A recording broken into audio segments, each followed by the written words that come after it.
civilizations, old and new, are this man's province. The 5,000 centuries of recorded time, his span. 10 volumes comprising a study of history, his life's work.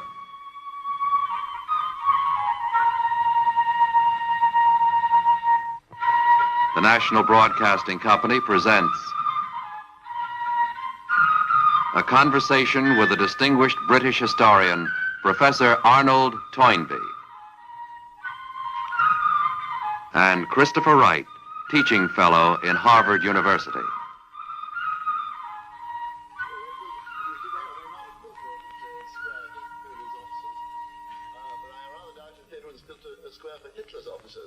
They'd have to be much farther away, wouldn't they? Oh, it would. It'd be out at Hendon or somewhere, but I think we shouldn't very easily find it, even in a legend. No, I don't imagine anybody wanted him. Well, as a matter of fact, we can't spend very much time on end away in the country, so we have to make do with the country and the town, and that's one of the advantages of London, because here you have it. When I look up from my work at my desk here, I always catches the green of that tree and that bud there down in my own garden down there. It's a curious thing, you know, about where one's roots are. I know very well that my own roots are here in London. And I suppose that's because, as a child, I grew up here when I was very small. Of course, I don't mean to say that I haven't got a feeling for places in the country. Well, Christopher, you remember that part of Yorkshire where you and your family came to visit me once between the wars. I've perhaps a greater feeling for that than I have for London. I have a great feeling for places in Italy or Greece, but London somehow is a place where I have to do the main part of my work, I always find. Now that your book on the study of history is finished, and it's quite a few volumes now, I suppose you wrote most of that here then, didn't you? Well, I did write those 4 volumes over there since the war, here in this room in London. At least most of them. I wrote part in Princeton, New Jersey, and quite a good bit on the ocean, going to and fro. Now, these 6 other volumes, I wrote most of them up in Yorkshire, which we were talking about just now. How long did it take you to write it all together? Well, it took me 27 years, because out of that came a bite of 7 years bitten out by the Second World War. But it's amusing to think of. When I'd got my notes all written out, I thought that I'd polish it off in 2 summers, and it took me 27 years. You know, I've often wondered, just how did you get started on this enterprise? Well, I think the explanation is really my mother. Not that she suggested it, but she just was an historian herself, and I grew up assuming that I was going to be one too because of her. Here's her picture. No, it's always on my desk, looking quite young. She was in one of the first class of women to take a university course at Cambridge, England. And when I was small, she used to put me to bed at night. She used to tell me the history of England in bits till, after about a year, we found we'd gone all through it. I seem to remember you referring to some other members of your family, too. Some uncles, weren't there? Oh, yes, there were. There was my great-uncle Harry, for instance, and the ship captain. Oh, yes. He put the world on the map for me, the Cape and India and China and all the oceans of the world. Such a contrast to Uncle Paget, who was a very precise scholar. I remember his sending for me when I was about 16 and telling me I ought to specialize. But deciding straight off I was going to do that, anyway. It's quite a variety in your family, then, isn't it? Well, I suppose the family name is best known to my Uncle Arnold, whom I was named for, who died as a young man at about 30, and the first settlement in London was Toynbee Hall, founded in memory of him. But with all the variety in your family background, it's interesting to figure out just who was the main influence.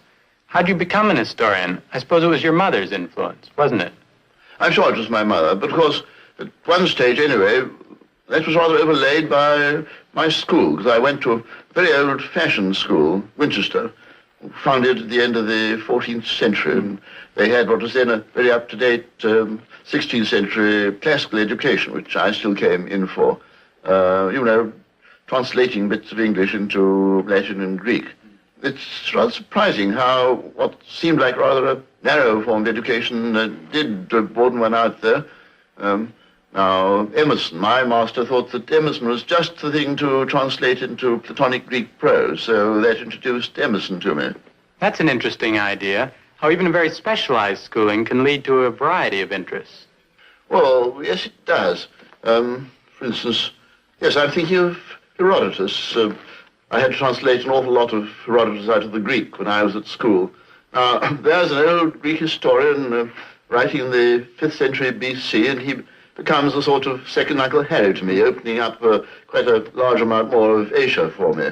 Why, I was so interested in reading Herodotus at school that I had a sort of childish drawing book, and I wrote an essay and illustrated it too, all out of Herodotus. Do you still have that book? Well, yes, I have. As a matter of fact, it's just here behind me. Could I see it? I'd like to. Well, you certainly can.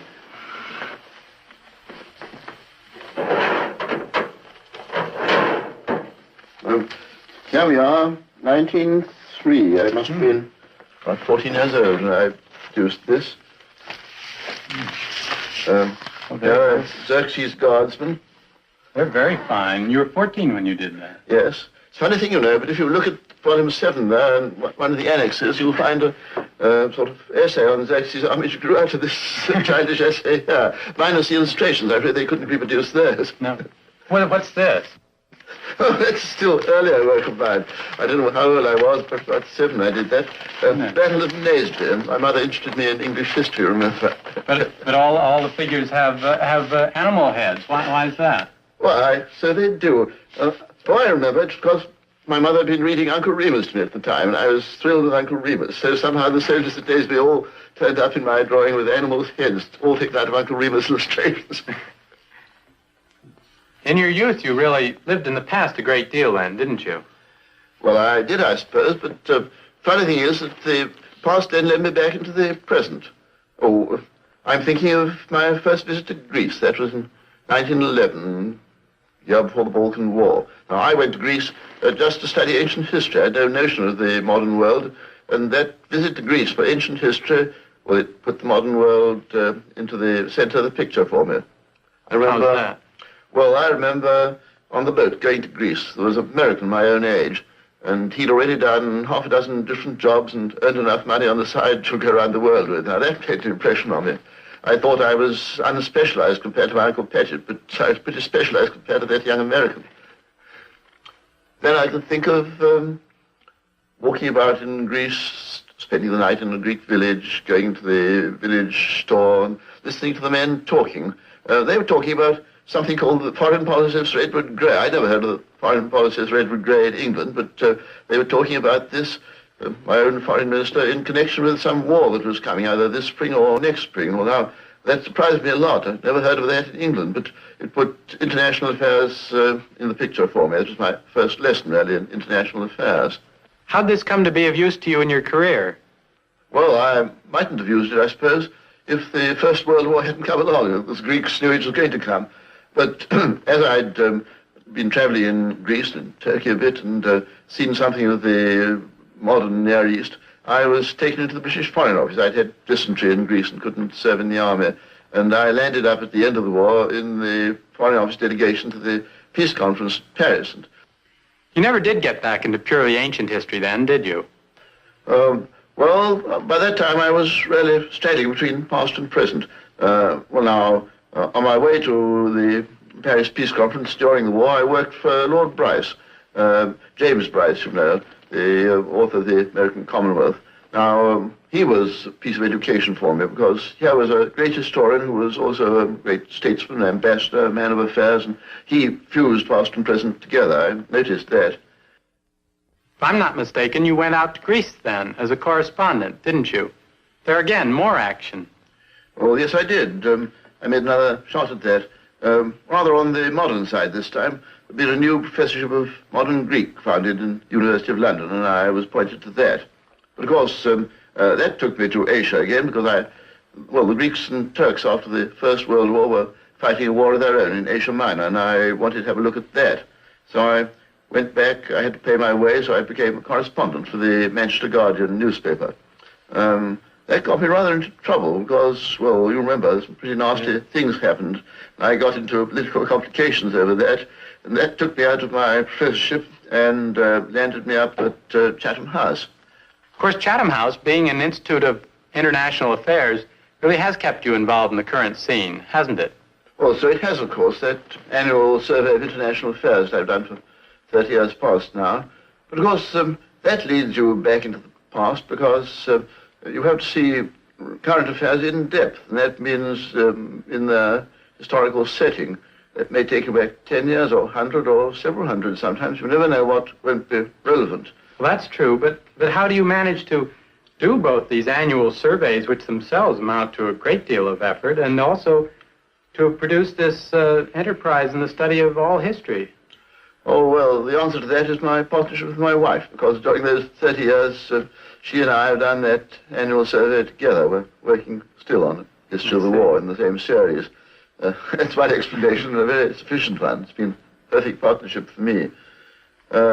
Second, I suppose, is a certain amount of self-discipline. One has to learn if one means to do one thing, one can't do other things. Now, our bus we come home by every night takes us past the Albert Hall in London where they have those concerts, and we often feel ashamed when we see the young people coming back from their work, stopping off to go to a concert without having supper, and, well, we feel a bit older and we're just too tired. We've got to give that up. It's a lot to give up, but you have to do it that way. That's true. But still, couldn't it be argued that your study of history is the kind of thing that could have been done by a group of... Why'd you have to do it all yourself? Well, now, I don't believe a committee can write a book. There are all kinds of things a committee can do. It can govern a country, perhaps, but I don't believe it can write a book. I think a book has to be written by some single mind. And, of course, that's a very large and formidable undertaking. And I think if a writer is wise, he gets all the help he can from other people. Responsibility is on him. It must pass through his mind, but he takes help where he can get it. I learned a good deal about this from writing our Survey of International Affairs and then applied it to the other book, Study of History. Learned how to get your critics' opinions on your work before you publish, when it's not too late to change, instead of waiting till they review your book and slate it. I applied that quite a lot to parts of the study where I felt I was out of my depth or where the ground was particularly delicate. And then I'm thinking of all the wonderful work in detail that's been done in recent times by not only our historians, but by the Orientalists and by the archaeologists, how enormous the amount of use I've made of that.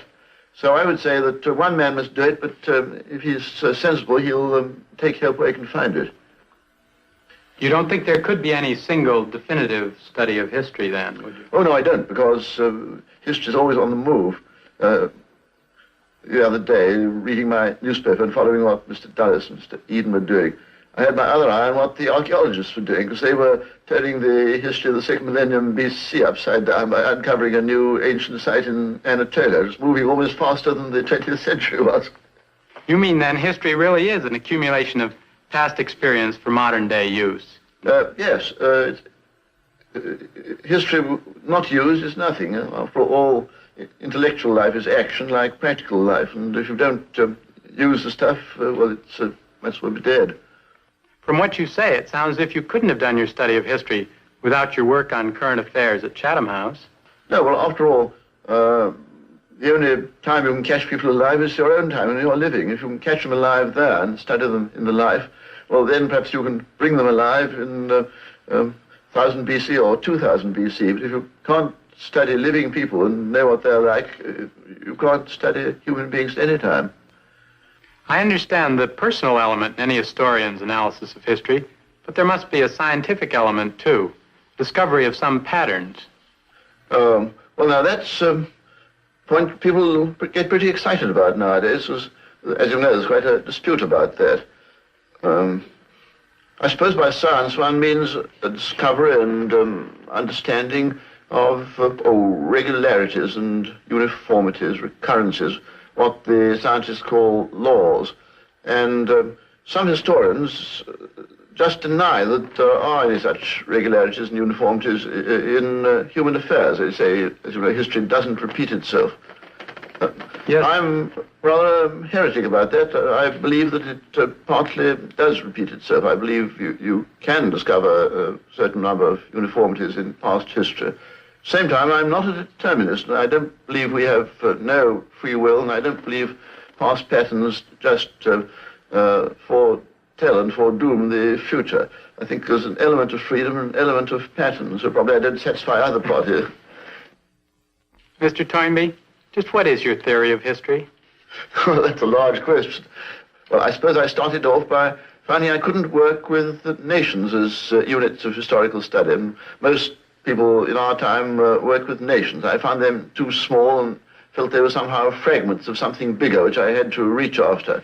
So I reached after civilizations. For instance, not seeing things in terms just of American history or French history or Italian history, but seeing them in terms of Western history, and then again Greek history or Indian history, and so on, these large units, about 20 of them. And then I began to study their anatomy and their life history, so to speak, and I found, as I thought, that a number of them had broken down and gone to pieces, and that had happened to them on a certain pattern. But now that didn't make me a determinist, because it didn't make me believe that is bound to happen to every civilization, such as ours, which is still alive. But it did make me feel that there was a great challenge to any civilization that showed the symptoms of breaking down, as ours clearly does today. But I do believe that we are free to a very large extent to settle our own fate. But I didn't end with civilizations, because when you study the breakdowns of civilizations in the past and collisions with one another, you find yourself coming to the origins of the great religions of the world: Christianity, Islam, Judaism, Buddhism, and so on. And in these last volumes especially, I've come to the conclusion that it's really the great religions that are the ultimate patterns in history and that probably have the future. So I started with civilizations as my first key to unlock the secrets of history, if one could unlock them. And I've come on to a second key, which I think takes one further, and that's the great religions. How does one discover or characterize a civilization? Is there some special element that distinguishes one civilization from another?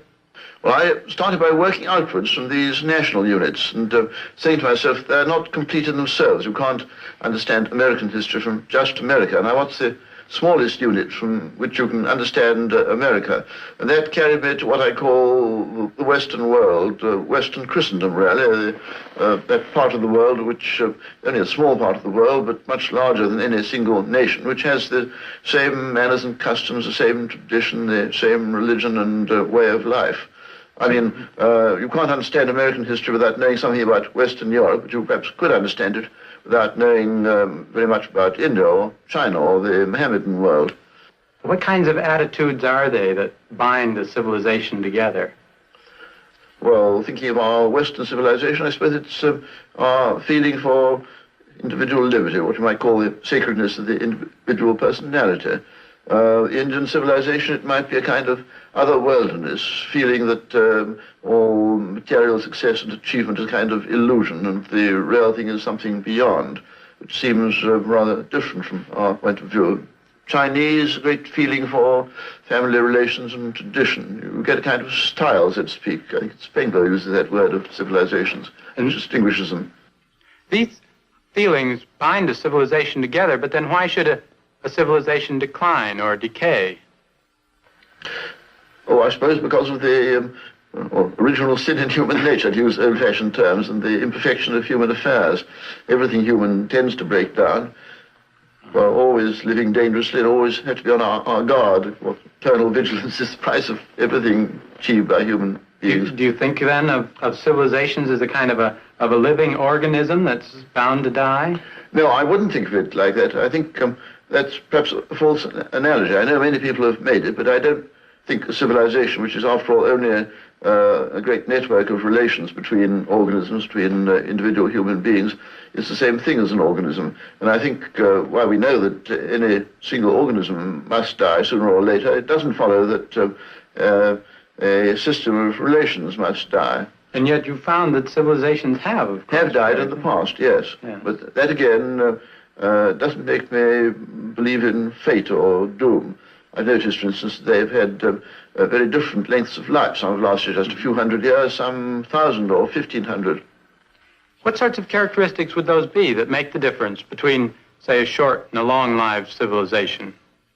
That brings me back to this phrase of mine, or rather Robert Browning's, challenge and response, that I think every moment of each of our individual lives and every moment in the history of a civilization. We're always being challenged by some new situation to face it and either succeed or fail. And any moment we may fail and begin to go under, or we may succeed and go on living.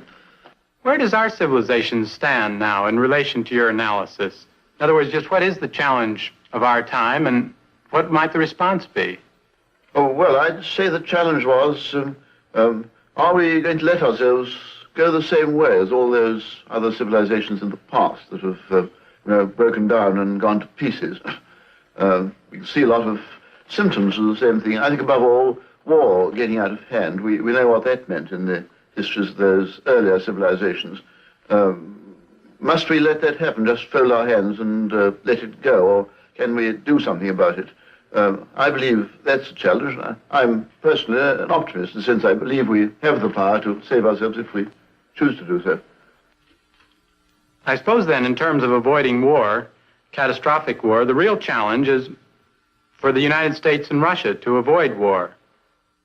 Yes, it isn't easy with the whole world drawn into just two camps, and two great camps only, and then armed with these atomic weapons. I see something new, though. We never had weapons of that destructiveness before, and I see something hopeful there, too. That I do think that though often in the past new weapons have been invented and they've had terrible effects, I've never known in history of a new weapon which made such an effect on people's imaginations as the atomic weapons have on ours. I think people all over the world, in millions, have realized that the conditions of war have changed. I think that is a sign of hope. And far from being a sign of doom, then, the discovery of atomic energy gives you cause for encouragement? Yes, we're going through a very difficult and dangerous and anxious time, obviously, but I don't see signs of just inevitable doom. With your study of history on such a cosmic scale, I wonder just how the individual relates to these civilizations you talk about. Well, that's quite a point, isn't it? Because if one looks back over history, there are very few individuals who've obviously, well, made history, as people say. I'm thinking of Mr. Churchill in 1940, when he writes that he felt himself walking with destiny. What he meant was he really was himself personally shaping things. And yet, I believe myself that all individuals do make history, really. Well, Mr. Churchill might have given the lead, but if 50 million men, women, and even children in Britain hadn't followed him, that lead would have led to nothing. So we all, in different degrees, do count in history. After all, individuals are the only realities in history, aren't they? There's nothing else except relations between human beings. And if history isn't made by human beings, it's not made by anything else. Everything that's made and unmade, that's sort of created and destroyed, that succeeds or fails, I think comes out of individuals. Seems to me, though, you've also defined challenge in terms of religion. Well, yes, I do believe that any challenge, when it gets down to the quick, when it puts you really up against it, brings you face to face with religion. And I think we've been rather taken unawares over that in our Western world, because after all, about 2 or 3 centuries ago, after those wars of religion, we fought against each other, Catholics and Protestants. We got pretty tired of religion. It seemed to lead to nothing but war and strife and hatred and uncharitableness. And we turned away to other things, to science, technology, as being, so to speak, safe occupations, innocent compared to religion. But I believe human beings can't really live without religion. And when you come against hard times, and we're living in spiritually hard times, then religion confronts you, and you have to grapple with it. Of course, what one means by religion is awfully difficult to state, isn't it? I think I'd say, the mystery behind the things we can handle and touch, behind the phenomena, as we call them, and not just becoming aware that there is a mystery, but feeling pretty humble in face of it and wishing to get into contact with it and into harmony with it. If you take religion in that broad sense, that's what I really mean by it. I think, of course, that if we do come back to religion, we shan't come back to it in the form in which it was when we turned away from it, because things never repeat themselves like that, and all the experience we've been through and the things we have learned will enter into our new view of religion, I would say. You've already managed to learn so much, Mr. Toynbee. I've often wondered just where you thought the limits to our comprehension might be. Well, now, speaking just for myself, I hope I may have learned, well, just enough to know the limitations of my own knowledge. After all, the more we learn, isn't it true, the more we realize how narrow our knowledge is. In the physical world, we see it stretching away to the infinite in one direction, to something infinitesimally small in the other, and isn't the spiritual world like that too? Because the psychologists are showing us an infinite world inside each one of us, and then the great religions have shown us an infinite world outside us. I come back to what I suggested before, that we get back that mystery behind the phenomena, and if we approach that with humility, that brings us back face to face with religion. From what you've told me, you wouldn't be surprised to see your study of history outdated in the future, would you? I'm sure it'll be outmoded. I look on my notions as, well, keys, really, for opening up a vista of human affairs. I think they're good keys as far as they go, and probably really do unlock doors, but every tool has its own purpose and its own limitations. I think, well, history is moving very fast nowadays, as we've said. And also, what I hope to do, partly as a result of my book, is to provoke other people to enter the same field of inquiry. And the more people work in that field, the faster the earlier people's ideas will be changed. I take it as a sign of success if my own personal work was superseded. It's just a bucket full of water thrown into the river to make an infinitesimal difference to the flow of water there. Are you planning to carry on your study even farther, or do you have other projects for the future? Oh, well, I have other projects, yes. All the things I haven't done because I was doing this rather long book over this number of years. I've got some work on Greek history and on Roman history that I was planning before the First World War, which I'm going to finish off now. Then again, my study and the general growth of interest in this panoramic view of human affairs has started quite a lot of discussion and criticism, which I hope will increase, and that's going to lead me to reconsiderations of my own ideas. Probably that'll turn out into form for another book, perhaps. Seems to me that your faith in the future really belies your being described as a prophet of doom. Well, you know, Christopher, I believe that life is action. It's action or else it's failure. I suppose that's pretty obvious in the case of practical men of action. But I'm sure it applies just as much to people like you and me, to scholars, philosophers, historians. Like the rest of us, we have to do just the best we can with the time and the energy that we have in one lifetime, and life is short. You know, during that long time when I was writing that book of mine, I heard in my mental ears two verses of an English poet. He wrote 300 years ago, but his words are just as much alive today. It's Andrew Marvell's lines. But at my back I always hear time's winged chariot hurrying near. Therefore go to it.